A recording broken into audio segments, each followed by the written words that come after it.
Une journée fastueuse pour le Royaume-Uni. La couronne d'Angleterre a prouvé son influence et sa grandeur ce 6 mai 2023 en réunissant chefs d'État, têtes couronnées, et membres de la famille royale autour d'un événement pourtant très national, le couronnement du roi Charles III. Succédant à sa mère, la reine d'Angleterre, Charles III âgé de 74 ans, a longtemps été taxé de trop vieux pour monter sur le trône. Comme l'expliquaient les commentateurs royaux sur France 2, si est pourtant l'ordre naturel des choses, un lien sacré entre Dieu et le roi. Et Stéphane Bern de rajouter, à ça maintenant il ne peut plus abdiquer alors qu'il est sacré. Cette affirmation de Stéphane Bern ne semble pas exacte. Celui-ci cite l'exemple du roi Édouard VII qui a abdiqué par amour pour Wallis Simpson en 1936, avant sa cérémonie de couronnement. Les rois peuvent pourtant abdiquer quand ils le souhaitent, couronnés ou non. D'après l'acte de settlement de 1701, ainsi que le statute of Westminster de 1931, le roi peut tout à fait abdiquer quand bon lui semble, il lui faut simplement faire voter une loi au Parlement en ce sens.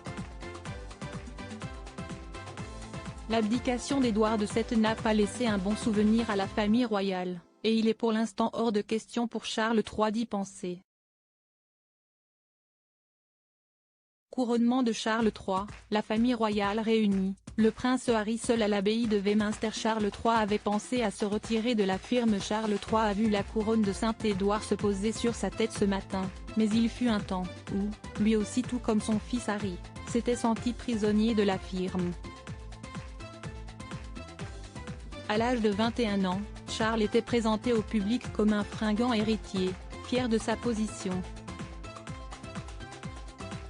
En réalité, introverti, pudique, il n'aime pas les projecteurs.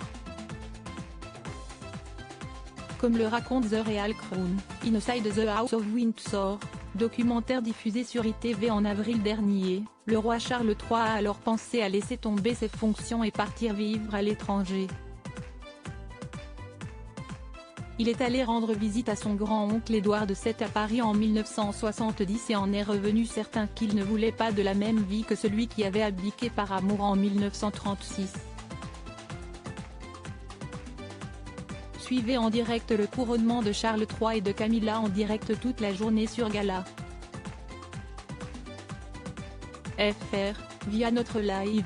Crédit photo, Capture France Télévisions.